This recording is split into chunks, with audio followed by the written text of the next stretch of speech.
अथ नवमोऽध्यायः। विश्वरूप का वध। वृत्रासुर द्वारा देवताओं की हार और भगवान की प्रेरणा से देवताओं का दधीचि ऋषि के पास जाना। श्री सुखदेव जी महाराज कहते हैं, तस्यासन विश्वरूपस्य शिरांसि त्रीणि भारतः सोमपीठम सुरापीठ मन्नादमिति शुश्रुमः। परीक्षित, हमने सुना है कि विश्वरूप के 3 सिर थे। वे एक मुंह से सोमरस तथा दूसरे से सुरा पीते थे और तीसरे से अन्न खाते थे। उनके पिता त्वष्टा आदि 12 आदित्य देवता थे, इसलिए वे यज्ञ के समय प्रत्यक्ष रूप से ऊंचे स्वर से बोलकर बड़े विनय के साथ देवताओं को आहुति देते थे। साथ ही वे छिप छिप कर असुरों को भी आहुति दिया करते थे। उनकी माता असुर कुल की थीं, इसलिए वे मातृ स्नेह के वशीभूत होकर यज्ञ करते समय उस प्रकार असुरों को भाग पहुंचाया करते थे। देवराज इंद्र ने देखा कि इस प्रकार वे देवताओं का अपराध और धर्म की ओट में कपट कर रहे हैं। इससे इंद्र डर गए और क्रोध में भरकर उन्होंने बड़ी फुर्ती से उनके 3 सिर काट लिए। विश्वरूप का सोमरस पीने वाला सिर पपीहा, सुरापान करने वाला गौरैया और अन्न खाने वाला तीतर हो गया। इंद्र चाहते तो विश्वरूप के वध से लगी हुई हत्या को दूर कर सकते थे, परंतु उन्होंने ऐसा करना उचित न समझा। वरम हाथ जोड़कर उसे स्वीकार कर लिया तथा 1 वर्ष तक उससे छूटने का कोई उपाय नहीं किया। तदंतर सब लोगों के सामने अपनी शुद्धि प्रकट करने के लिए उन्होंने अपनी ब्रह्म हत्या को 4 हिस्सों में बांटकर पृथ्वी, जल, वृक्ष और स्त्री को दे दिया। परीक्षित, पृथ्वी ने बदले में यह वरदान लेकर कि जहाँ कहीं गड्ढा होगा वह समय पर अपने आप भर जाएगा, इंद्र की ब्रह्म हत्या का चतुर्थांश स्वीकार कर लिया। वही ब्रह्म हत्या पृथ्वी में कहीं कहीं ऊसर के रूप में दिखाई पड़ती है। दूसरा चतुर्थांश वृक्षों ने लिया। उन्हें यह वर मिला कि उनका कोई हिस्सा कट जाने पर फिर जम जाएगा। उनमें अब भी गोंद के रूप में ब्रह्म हत्या दिखाई पड़ती है। स्त्रियों ने यह वर पाकर कि वे सर्वदा पुरुष का सहवास कर सकें, ब्रह्म हत्या का तीसरा चतुर्थांश स्वीकार किया। उनकी ब्रह्म हत्या प्रत्येक महीने में रज के रूप में दिखाई पड़ती है। जल ने यह वर पाकर कि खर्च करते रहने पर भी निर्झर आदि के रूप में तुम्हारी बढ़ती ही होती रहेगी, ब्रह्म हत्या का चौथा चतुर्थांश स्वीकार किया। फेन, बुदबुद आदि के रूप में वही ब्रह्म हत्या दिखाई पड़ती है, अतएव मनुष्य उसे हटाकर जल ग्रहण किया करते हैं। विश्वरूप की मृत्यु के बाद उनके पिता त्वष्टा, हे इंद्र शत्रु, तुम्हारी अभिवृद्धि हो और शीघ्र से शीघ्र तुम अपने शत्रु को मार डालो। इस मंत्र से इंद्र का शत्रु उत्पन्न करने के लिए हवन करने लगे। यज्ञ समाप्त होने पर अनवाहार्य पचन नामक अग्नि, दक्षिणाग्नि से एक बड़ा भयावना दैत्य प्रकट हुआ। वह ऐसा जान पड़ता था मानव लोकों का नाश करने के लिए प्रलय कालीन विकराल काल ही प्रकट हुआ हो। परीक्षित, वह प्रतिदिन अपने शरीर के सब और बाण के बराबर बढ़ जाया करता था। वह जले हुए पहाड़ के समान काला और बड़े डील डौल का था। उसके शरीर में संध्याकालीन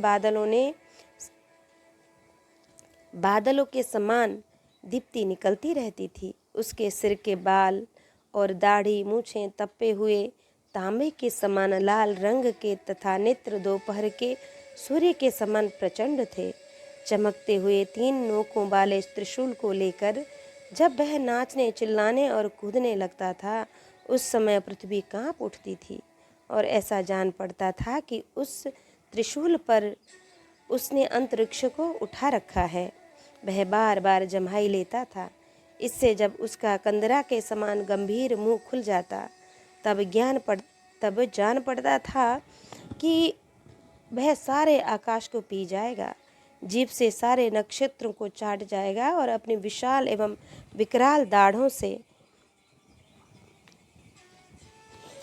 मुंह से तीनों लोकों को निगल जाएगा। उसके भयावने रूप को देखकर सब लोग डर गए और इधर उधर भागने लगे। परीक्षित, त्वष्टा के तमोगुणी पुत्र ने सारे लोगों को घेर लिया था। उसी से उस पापी और अत्यंत क्रूर पुरुष का नाम वृत्रासुर पड़ा।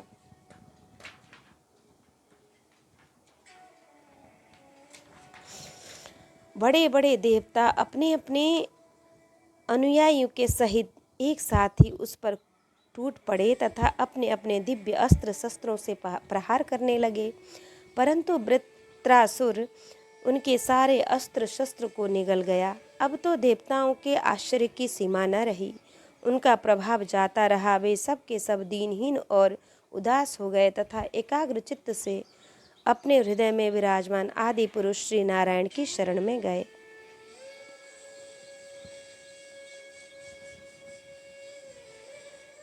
देवताओं ने भगवान से प्रार्थना की। वायु, आकाश, अग्नि, जल और पृथ्वी, ये पांचों भूत, इनसे बने हुए तीनों लोक, उनके अधिपति ब्रह्मा आदि तथा हम सब देवता जिस काल से डरकर उसे पूजा सामग्री भेंट दिया करते हैं, वही काल भगवान से भयभीत रहता है।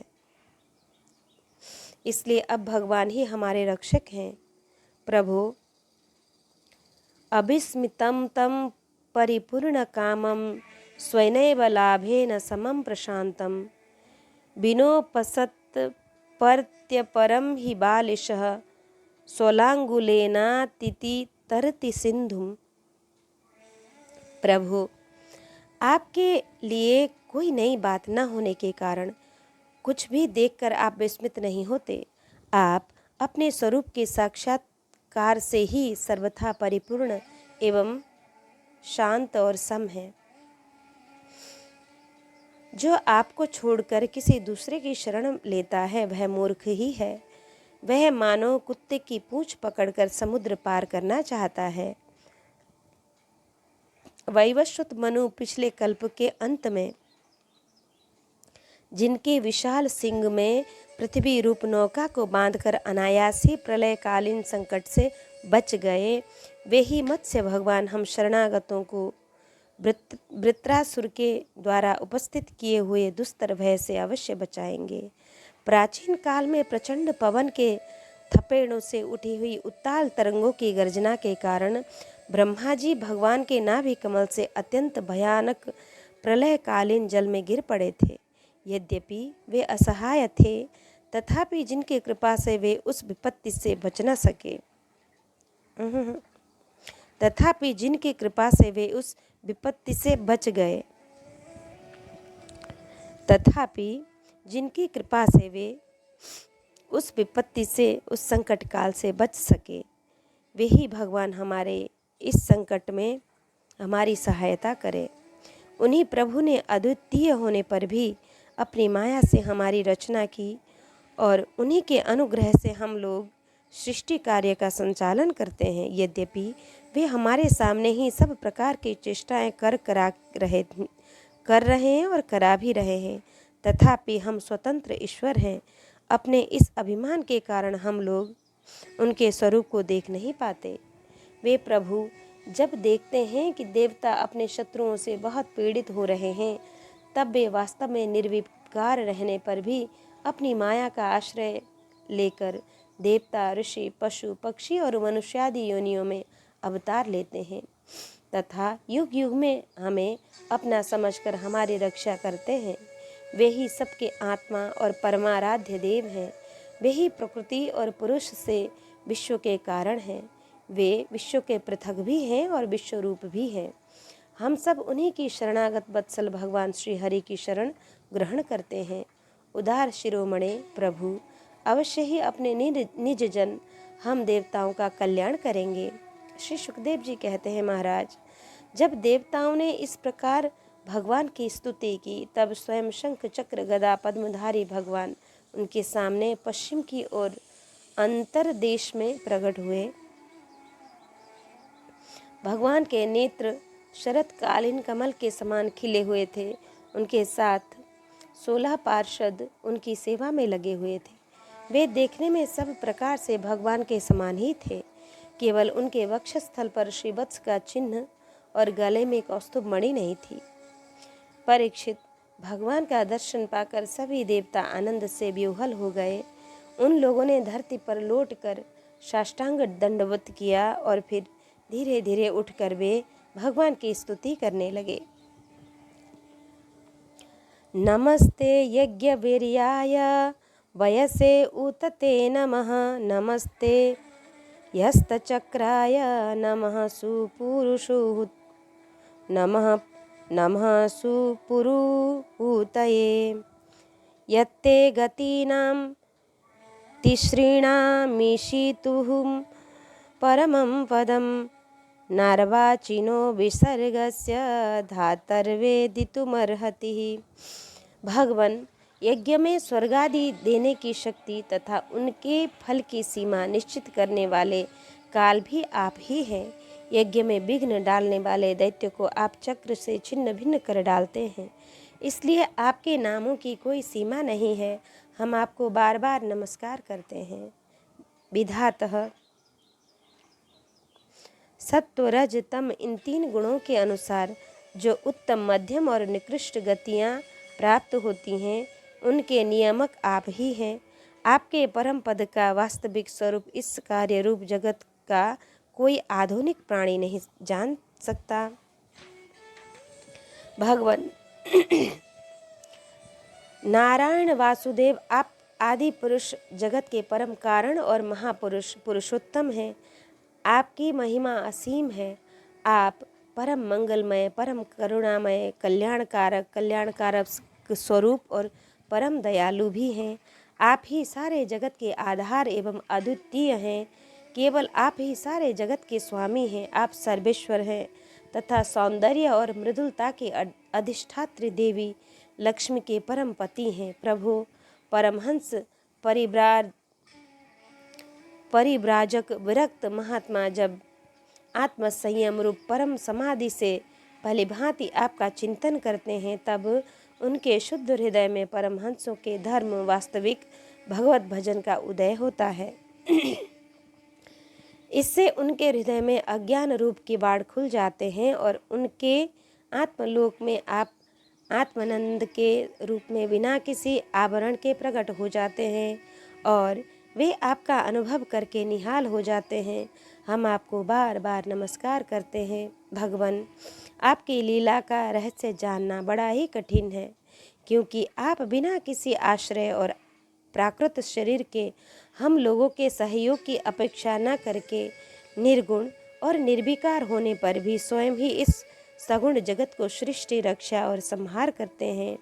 भगवान, हम लोग यह बात ठीक नहीं समझ पाते कि सृष्टि कर्म में आप देवदत्त आदि किसी व्यक्ति के समान गुणों के कार्य रूप इस जगत में जीव रूप से प्रकट हो जाते हैं और कर्मों के अधीन होकर अपने किए अच्छे बुरे कर्मों का फल भोगते हैं, अथवा आप आत्मरूप शांत स्वभाव एवं सबसे उदासीन साक्षी मात्र रहते हैं तथा सबको समान देखते हैं। हम तो यह समझते हैं कि यदि आप में ये दोनों बातें रहें तो भी कोई विरोधी नहीं है, क्योंकि आप स्वयं भगवान हैं। आपके गुण अगणित हैं, महिमा अगाध है और आप सर्वशक्तिमान हैं। आधुनिक लोग अनेकों प्रकार के विकल्प, वितर्क, विचार, झूठे प्रमाण और कुतर्कपूर्ण शास्त्रों का अध्ययन करके अपने हृदय को दूषित कर लेते हैं और यही कारण है कि वे दुराग्रही हो जाते हैं। आप में उनके बाद विवाद के लिए अवसर ही नहीं है। आपका वास्तविक स्वरूप समस्त मायामय पदार्थों से परे है।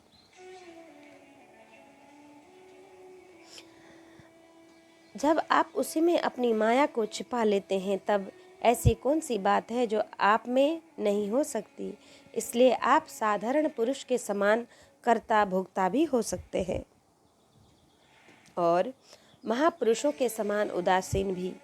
इसका कारण यह है कि न तो आप में कर्तृत्व, भोक्तृत्व और न उदासीनता ही है। आप तो दोनों के विलक्षण अनिर्वचनीय हैं। जैसे एक ही रस्सी का टुकड़ा भ्रांत पुरुषों को सर्पमाला धारा आदि के रूप में प्रतीत होता है, किंतु जानकार व्यक्ति को रस्सी के रूप में, वैसे ही आप भी भ्रांत बुद्धि वालों को कर्ता भोक्ता आदि अनेक रूपों में दिखते हैं, और ज्ञानी को शुद्ध सच्चिदानंद रूप में आप सभी की बुद्धि का अनुसरण करते हैं। विचार पूर्वक देखने से मालूम होता है कि आप ही समस्त वस्तुओं में वस्तुत्व के रूप से विराजमान हैं, सबके स्वामी हैं और संपूर्ण जगत के कारण, ब्रह्म प्रकृति आदि के भी कारण हैं। आप सबके अंतर्यामी अंतरात्मा हैं, इसलिए जगत में जितने भी गुण दोष प्रतीत हो रहे हैं, उन सब की प्रतीतियाँ अपने अधिष्ठान स्वरूप आपका ही संकेत करती हैं, और श्रुतियों ने समस्त पदार्थों का निषेध करके अंत में निषेध की अवधि के रूप में केवल आपको ही शेष रखा है। मधुसूदन, आपकी अमृतमयी महिमा रस का अनंत समुद्र है, उसके नन्हे से सीकर का भी अधिक नहीं। एक बार भी स्वाद चख लेने से हृदय में नित्य निरंतर परमानंद की धारा बहने लगती है।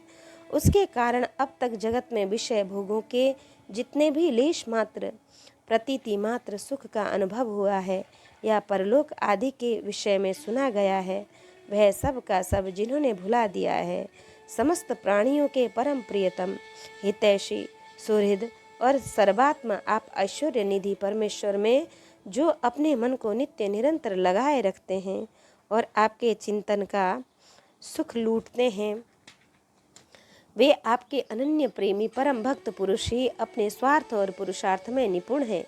मधुसूदन, आपके वे प्यारे सुहृद भक्तजन भला आपके चरण कमलों का सेवन कैसे त्याग कर सकते हैं, जिससे जन्म मृत्यु रूप संसार के चक्कर से सदा के लिए छुटकारा मिल जाता है। प्रभु, आप त्रिलोक की आत्मा और आश्रय हैं।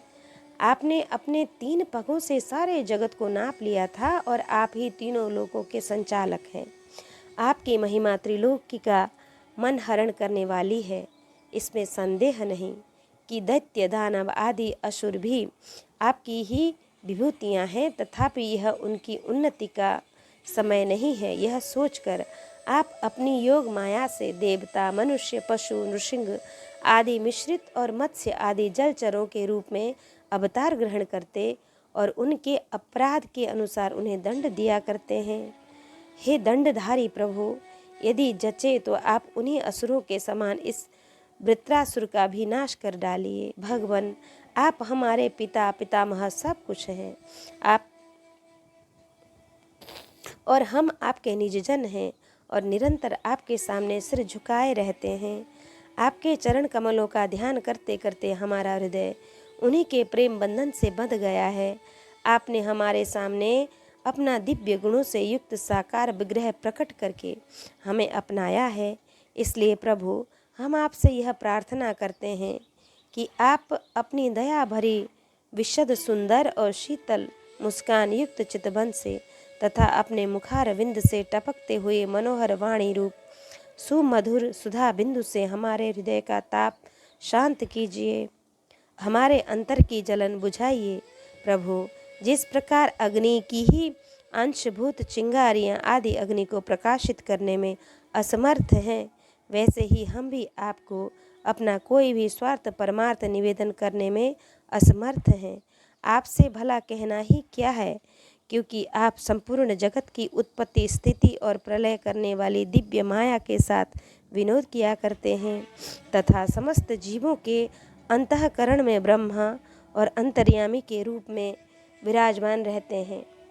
केवल इतना ही नहीं, उनके बाहर भी प्रकृति के रूप में आप ही विराजमान हैं।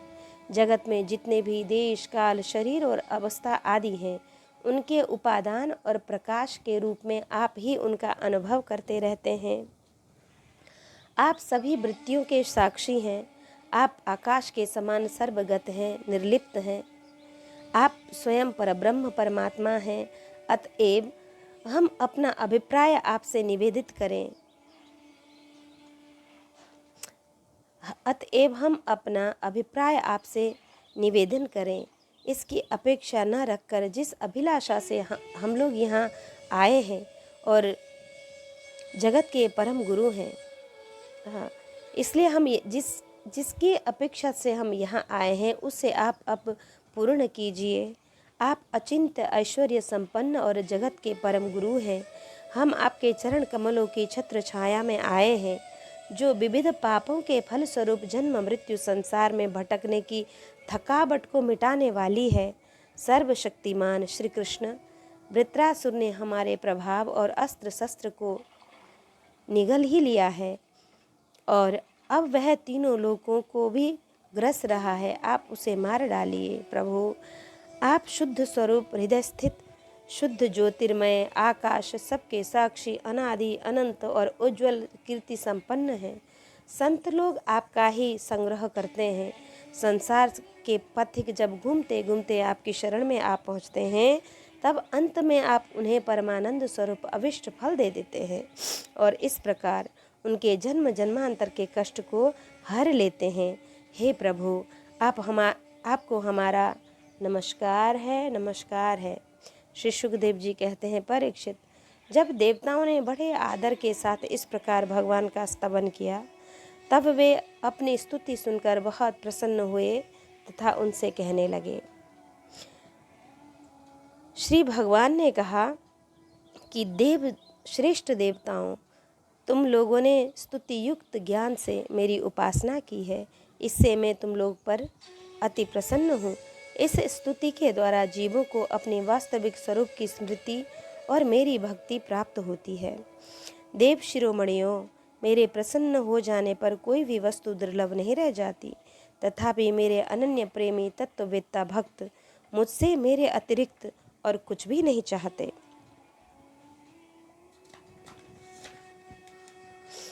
जो पुरुष जगत के विषयों को सत्य समझता है, वह ना समझ अपने वास्तविक कल्याण को नहीं जानता। यही कारण है कि वह विषय चाहता है, परंतु यदि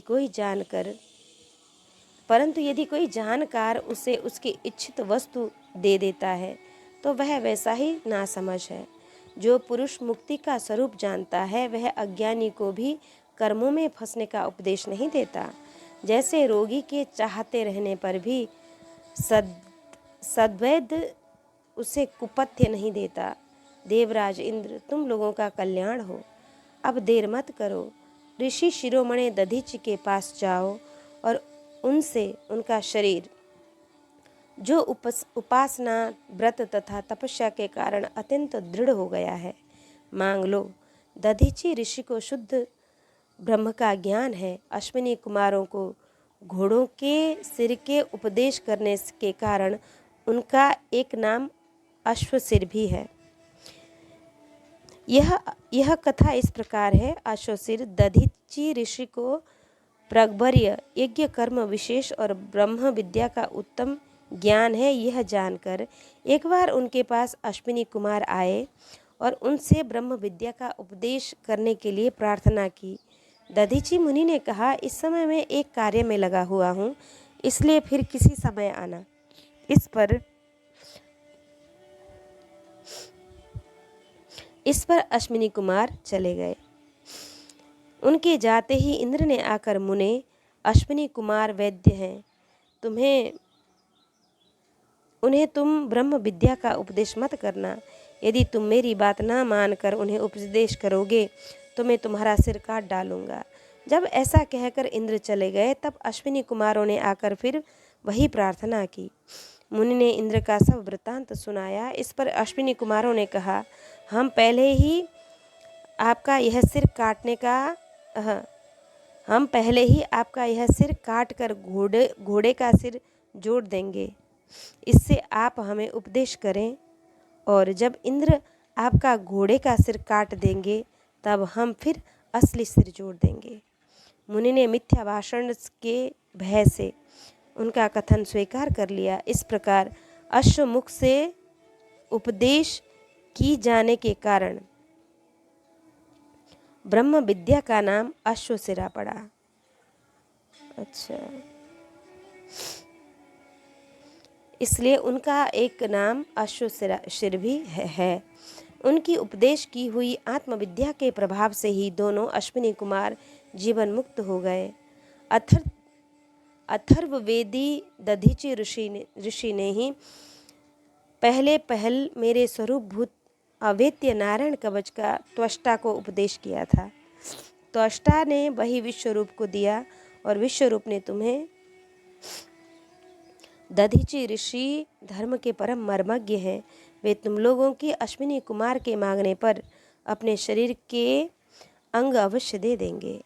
इसके बाद विश्वकर्मा के द्वारा उन अंगों से एक श्रेष्ठ आयुध तैयार कर लेना। देवराज, मेरी शक्ति से युक्त होकर तुम उसी शस्त्र के द्वारा वृत्रासुर का सिर काट लोगे। देवताओं, वृत्रासुर के मर जाने पर तुम लोगों को फिर से तेज, शस्त्र, अस्त्र और संपत्तियां प्राप्त हो जाएंगी। तुम्हारा कल्याण अवश्यम भावी है, क्योंकि मेरे शरणागतों को कोई सत्ता नहीं सकता। जो मेरे शरणागत हुए हैं उनको कोई सता नहीं सकता, कोई परेशान नहीं कर सकता। इति श्रीमद्भागवते महापुराणे पारमहंस्यां संहितायां षष्ठस्कन्धे नवमोऽध्यायः। अथ दशमोऽध्यायः। देवताओं द्वारा दधीचि ऋषि की अस्थियों से वज्र निर्माण और वृत्रासुर की सेना पर आक्रमण। श्री सुखदेव जी महाराज कहते हैं, इंद्रमेव समादिश्य भगवान् विश्वभावनः पश्यता मनिमेषाणां तत्रैवान्तर्दधे हरिः। परीक्षित, विश्व के जीवनदाता श्री हरि इंद्र को इस प्रकार आदेश देकर देवताओं के सामने वहीं के वहीं अंतर्ध्यान हो गए। अब देवताओं ने उदार शिरोमणि अथर्ववेदी दधीचि ऋषि के पास जाकर भगवान के आज्ञा अनुसार याचना की। देवताओं की याचना सुनकर दधीचि ऋषि को बड़ा आनंद हुआ। उन्होंने हंसकर देवताओं से कहा, देवताओं, आप लोगों को संभवतः यह बात मालूम नहीं है कि मरते समय प्राणियों को बड़ा कष्ट होता है। उन्हें जब तक चेत रहता है बड़ी असह्य पीड़ा सहनी पड़ती है और अंत में वे मूर्छित हो जाते हैं। जो जीव जगत में जीवित रहना चाहते हैं उनके लिए शरीर बहुत ही अनमोल, प्रियतम एवं अभिष्ट वस्तु है। ऐसी स्थिति में स्वयं विष्णु भगवान भी यदि जीव से उसका शरीर मांगे तो कौन उसे देने का साहस करेगा। देवताओं ने कहा, ब्राह्मण, आप जैसे उदार और प्राणियों पर दया करने वाले महापुरुष, जिनके कर्मों की बड़े बड़े यशस्वी महानुभाव भी प्रशंसा किया करते हैं, प्राणियों की भलाई के लिए कौन सी वस्तु निशापर नहीं कर सकते। भगवान, इसमें संदेह नहीं कि मांगने वाले लोग स्वार्थी होते हैं। उनमें देने वाले की कठिनाई का विचार करने की बुद्धि नहीं होती। यदि उनमें इतनी समझ होती तो वे मांगते ही क्यों। इसी प्रकार दाता भी मांगने वाले की विपत्ति नहीं जानता, अन्यथा उसके मुंह से कदापि ना ही न निकले। इसलिए आप हमारी विपत्ति समझकर हमारी याचना पूर्ण कीजिए। दधीचि ऋषि ने कहा, देवताओं, मैंने आप लोगों के मुख से धर्म की बात सुनने के लिए ही आपकी मांग के प्रति उपेक्षा दिखलाई थी। यह लीजिए, मैं अपने प्यारे शरीर को आप लोगों के लिए अभी छोड़ देता हूँ, क्योंकि एक दिन यह स्वयं ही मुझे छोड़ने वाला है। देव शिरोमणियों, जो मनुष्य इस विनाशी शरीर से दुखी प्राणियों पर दया करके मुख्यतः धर्म और गौणतः यश का संपादन नहीं करता, वह जड़ पेड़ पौधों से भी गया बीता है। बड़े बड़े महात्माओं ने इस अविनाशी धर्म की उपासना की है। उसका स्वरूप बस इतना ही है कि मनुष्य किसी भी प्राणी के दुख में दुख का अनुभव करे और सुख में सुख का। जगत के धन जन और शरीर आदि पदार्थ क्षण भंगुर है। ये अपनी किसी काम की नहीं और यह कभी किसी काम आते भी नहीं। अंत में दूसरे के ही काम आएंगे। ओह, यह कैसी कृपणता है, यह कैसी कृपणता है। कितने दुख की बात है कि यह मरण धर्मा मनुष्य इनके द्वारा दूसरों का उपकार नहीं कर लेता। श्री सुखदेव जी महाराज कहते हैं, परीक्षित, अथर्ववेदी दधीचि ने ऐसा निश्चय करके अपने को परब्रह्म परमात्मा श्री भगवान में लीन करके अपना स्थूल शरीर त्याग दिया। उनके इंद्रिय प्राण मन और बुद्धि संयत थे, दृष्टि तत्वमयी थी, उनके सारे बंधन कट चुके थे। अतः जब वे भगवान की से अत्यंत युक्त होकर स्थित हो गए तब उन्हें इस बात का पता ही न चला कि मेरा शरीर छूट गया। भगवान की शक्ति पाकर इंद्र का बल पौरुष उन्नति सीमा पर पहुंच गया। अब विश्वकर्मा जी ने दधीची ऋषि की हड्डियों से वज्र बनाकर उन्हें दे दिया और उसे हाथ में लेकर ऐरावत हाथी पर सवार हुए।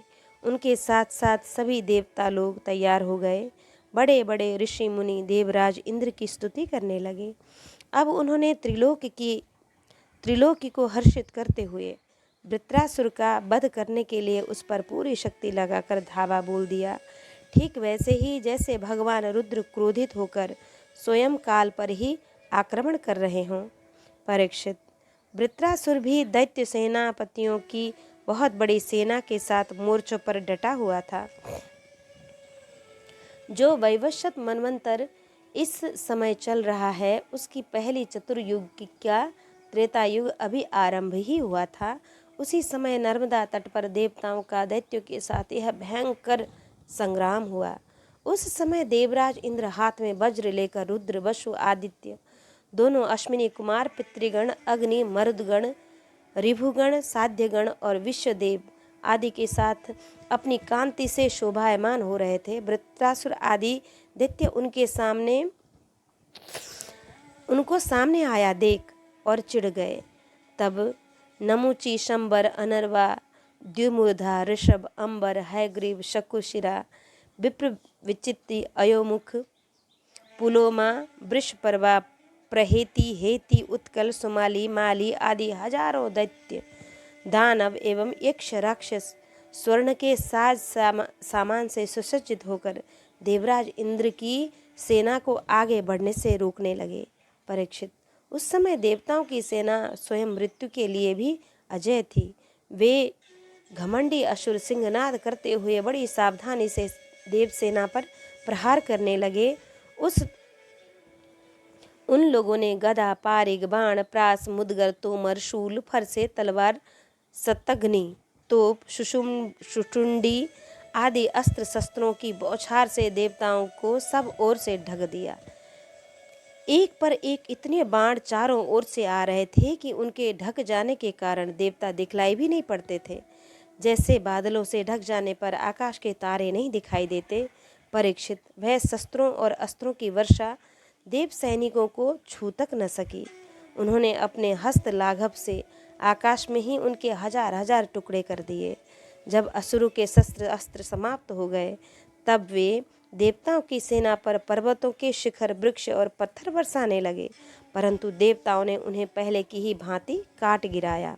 परीक्षित, जब वृत्रासुर के अनुयायी असुरों ने देखा कि उनके असंख्य अस्त्र शस्त्र भी देव सेना का कुछ न बिगाड़ सके, यहाँ तक कि वृक्षों चट्टानों और पहाड़ों के बड़े बड़े शिखरों से भी उनके शरीर पर खरोंच तक नहीं आई, सबके सब सकुशल हैं, तब वे तो बहुत डर गए। दैत्य लोग देवताओं को पराजित करने के लिए जो जो प्रयत्न करते वे सब के सब निष्फल हो जाते। ठीक वैसे ही जैसे भगवान श्री कृष्ण के द्वारा सुरक्षित भक्तों पर क्षुद्र मनुष्य के कठोर और अमंगलमय दुर्वचनों का कोई प्रभाव नहीं पड़ता। भगवत विमुख असुर अपना प्रयत्न व्यर्थ देखकर उत्साह रहित हो गए। उनका वीरता का घमंड जाता रहा। अब वे अपने सरदार वृत्रासुर को युद्ध भूमि में ही छोड़कर भाग खड़े हुए, क्योंकि देवताओं ने उनका सारा बल पौरुष छीन लिया था। जब धीर वीर वृत्रासुर ने देखा कि मेरे अनुयायी असुर भाग रहे हैं और अत्यंत भयभीत होकर मेरी सेना भी तहस-नहस और तितर-बितर हो रही है, तब वह हंसकर कहने लगा।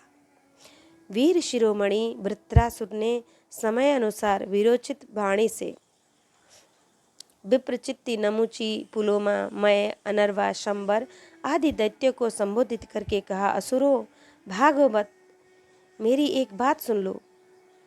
इसमें संदेह नहीं कि जो पैदा हुआ है उसे एक न एक दिन अवश्य मरना पड़ेगा। इस जगत में विधाता ने मृत्यु के से बचाने का कोई उपाय नहीं बताया है। ऐसी स्थिति में यदि मृत्यु के द्वारा स्वर्गादि लोक और सुयश भी मिल रहा हो, तो ऐसा कौन बुद्धिमान होगा जो उस उत्तम मृत्यु को न अपनाएगा। संसार में दो प्रकार के मृत्यु परम दुर्लभ है और श्रेष्ठ मानी गई है। एक तो योगी पुरुषों का अपने प्राणों को वश में करके ब्रह्म चिंतन के आगे शरीर का परित्याग, और दूसरा युद्ध भूमि में सेना के आगे रहकर पीठ दिखाए जूझ मरना। तुम लोग भला ऐसे शुभ अवसर पर क्यों भाग रहे हो? तुम लोग भला ऐसे शुभ अवसर को क्यों खो रहे हो? इति श्रीमद्भागवते महापुराणे पारमहंस्यां संहितायां षष्ठस्कन्धे इंद्रवृत्रासुर युद्धवर्णनं नाम 10वाध्यायः। अथैकादशोऽध्यायः वृत्रासुर की वीरवाणी और भगवत प्राप्ति। श्री सुखदेव जी महाराज कहते हैं, तएवं शंसते धर्मः बचपत्युरचेतसः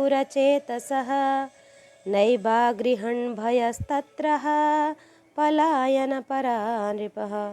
परीक्षित, असुर सेना भयभीत होकर भाग रही थी। उसके सैनिक इतने अचेत हो रहे थे कि उन्होंने अपने स्वामी के धर्मानुकूल वचनों पर भी ध्यान नहीं दिया। वृत्रासुर ने देखा कि समय की अनुकूलता के कारण देवता लोग असुरों की सेना को खदेड़ रहे हैं और वह इस प्रकार छिन्न भिन्न हो रही है मानो बिना नायक की हो। राजन, यह देखकर वृत्रासुर असहिष्णुता और क्रोध के मारे तिलमिला उठा। उसने बलपूर्वक देव सेना को आगे बढ़ने से रोक दिया और उन्हें डांट कर ललकारते हुए कहा, क्षुद्र देवताओं, रणभूमि में पीठ दिखाने वाले कायर असुरों पर पीछे से प्रहार करने में क्या लाभ है? ये लोग तो अपनी माँ बाप के मलमूत्र हैं, परंतु अपने को शूरवीर मानने वाले तुम्हारे जैसे पुरुषों के लिए भी डरपोक को मारना कोई प्रशंसा की बात नहीं है, और न इससे तुम्हें स्वर्ग ही मिल सकता है। यदि तुम्हारे मन में युद्ध करने की शक्ति और उत्साह है, तब अब जीवित रहकर विषय सुख भोगने की लालसा नहीं है, तो क्षण भर मेरे सामने डट जाओ और युद्ध का आनंद चखो। परीक्षित, वृत्रासुर बड़ा बली था। वह अपने डील डॉल से ही शत्रुओं को भयभीत करने लगा। उसने क्रोध में भरकर इतने जोर का सिंहनाद किया कि बहुत से लोग तो उसे सुनकर ही अचेत हो गए। वृत्रासुर की भयानक गर्जना से सब के सब देवता मूर्छित होकर पृथ्वी पर गिर पड़े, मानो उन पर बिजली गिर गई हो। अब जैसे मदोन्मत्त गजराज नरकट का बन रौंद डालता है, वैसे ही रणबांकुरा वृत्रासुर हाथ में त्रिशूल लेकर भय से नेत्र बंद किए हुई बड़ी देव सेना को पैरों से कुचलने लगा। उसके वेग से धरती डगमगाने लगी।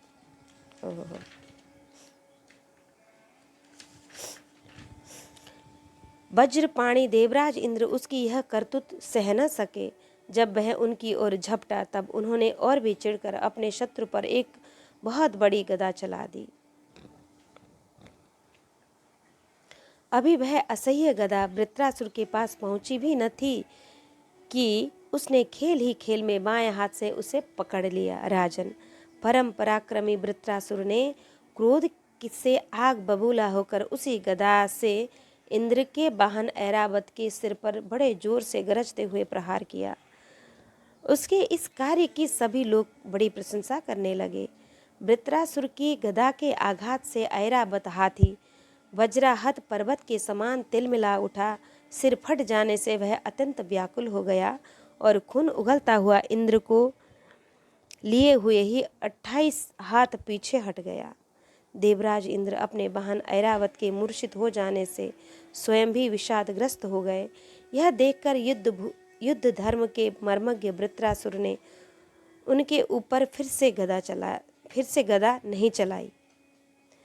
तब तक इंद्र ने अपने अमृत स्त्रावी हाथ के स्पर्श से घायल ऐरावत की व्यथा मिटा दी और वे फिर रणभूमि में आ डटे। परीक्षित, जब वृत्रासुर ने देखा कि मेरे भाई विश्वरूप का वध करने वाला शत्रु इंद्र युद्ध के लिए हाथ में वज्र लेकर फिर सामने आ रहा है, तब उसे उनके उस क्रूर पाप कर्म का स्मरण हो आया और वह शोक और मोह से युक्त हो हंसता हुआ उनसे कहने लगा। वृत्रासुर बोला, दिष्ट्वा भवान में समवस्थितो रिपुर यो ब्रह्महा यो यो ब्रह्मा गुरुहा भातृहा च। आज मेरे लिए बड़े सौभाग्य का दिन है कि तुम्हारे जैसा शत्रु, जिसने विश्व रूप के रूप में ब्राह्मण अपने गुरु एवं मेरे भाई की हत्या की है, मेरे सामने खड़ा है। अरे दुष्ट, अब शीघ्र से शीघ्र मैं तेरे पत्थर के समान कठोर हृदय को अपने शूल से विदीर्ण करके भाई से उऋण हो जाऊंगा। आहा, यह मेरे लिए कैसे आनंद की बात होगी। इंद्र, तूने मेरे आत्मवेत्ता और निष्पाप बड़े भाई के, जो ब्राह्मण होने के साथ ही यज्ञ में दीक्षित और तुम्हारा गुरु था, विश्वास दिलाकर तलवार से तीनों सिर उतार लिए, ठीक वैसे ही जैसे स्वर्गकामी निर्दय मनुष्य यज्ञ में पशु का सिर काट डालता है। दया, लज्जा, लक्ष्मी और कीर्ति तुझे छोड़ चुकी है। तूने ऐसे ऐसे नीच कर्म किए हैं जिनकी निंदा मनुष्यों की तो बात ही क्या है, राक्षस तक करते हैं। आज मेरे त्रिशूल से तेरा शरीर टूक टूक हो जाएगा। बड़े कष्ट से तेरी मृत्यु होगी। बड़े कष्ट से तुझे मैं मृत्यु दूंगा। तेरे जैसे पापी को आग भी नहीं जलाएगी, तुझे तो गीध नोच नोच कर खाएंगे। ये अज्ञानी देवता तेरे जैसे नीच और क्रूर के अनुयायी बनकर मुझ पर शस्त्रों से प्रहार कर रहे हैं। मैं अपने तीखे त्रिशूल से उनकी गर्दन काट डालूंगा और उनके द्वारा गणों के सहित भैरवादी भूतनाथ को बलि चढ़ाऊंगा। वीर इंद्र, यह भी संभव है कि तू मेरी सेना को छिन्न भिन्न करके अपने वज्र से मेरा सिर काट ले। तब तो मैं अपने शरीर की बलि पशुओं को समर्पित करके कर्म बंधन से मुक्त हो महापुरुषों की चरण रज का आश्रय ग्रहण करूंगा। जिस लोक में महापुरुष जाते हैं वहां पहुंच जाऊंगा। देवराज, मैं तेरे सामने खड़ा हूँ, तेरा शत्रु हूँ। अब तू मुझ पर अपना अमोघ वज्र क्यों नहीं छोड़ता। तू यह संदेश न कर कि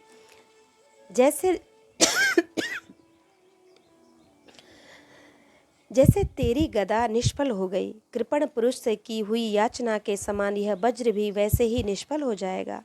इंद्र, तेरा यह वज्र श्रीहरि के तेज और दधीची ऋषि की तपस्या से शक्तिमान हो रहा है। विष्णु भगवान ने मुझे मारने के लिए तुझे आज्ञा भी दी है, इसलिए अब तू उसी वज्र से मुझे मार डाल, क्योंकि जिस पक्ष में भगवान श्रीहरि हैं उधर ही विजय, लक्ष्मी और सारे गुण निवास करते हैं। देवराज, भगवान शंकरषण के आज्ञा अनुसार मैं अपने मन को उनके चरणों में लीन कर दूंगा।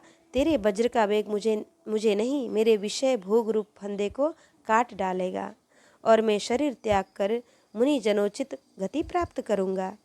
जो पुरुष भगवान से अनन्य प्रेम करते हैं उनके निज जन हैं, उन्हें वे स्वर्ग, पृथ्वी अथवा रसातल की संपत्तियां नहीं देते, क्योंकि उनसे परमानंद की उपलब्धि तो होती ही नहीं। उल्टे द्वेष, उद्वेग, अभिमान, मानसिक पीड़ा, कलह, दुख और परिश्रम ही हाथ लगते हैं। इंद्र, हमारे स्वामी अपने भक्त के अर्थ, धर्म एवं काम संबंधी प्रयास को व्यर्थ कर दिया करते हैं, और सच पूछो तो इससे भगवान की कृपा का अनुमान होता है, क्योंकि उनका ऐसा कृपा प्रसाद अकिंचन भक्तों के लिए ही अनुभव गम्य है, दूसरों के लिए तो अत्यंत दुर्लभ ही है। भगवान को प्रत्यक्ष अनुभव करते हुए वृत्रासुर ने प्रार्थना की, प्रभु आप मुझ पर ऐसी कृपा कीजिए।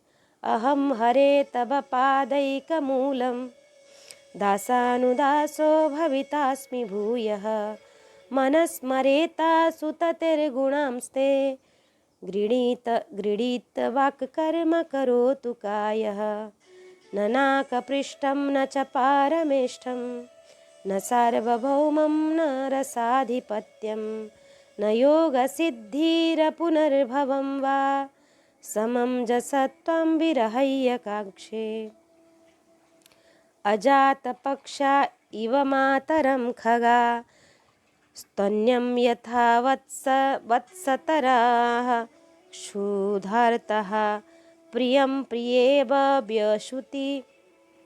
व्यशुतिं विषण्णः मनोरविन्दाक्ष दिदृक्षते त्वां ममोत्तमश्लोकजनेषु सख्यं संसारचक्रे भ्रमत स्वकर्मभिः त्वन्माययात्मात्मजदारगेः स्वशक्तचित्तस्य न नाथ भूयात्।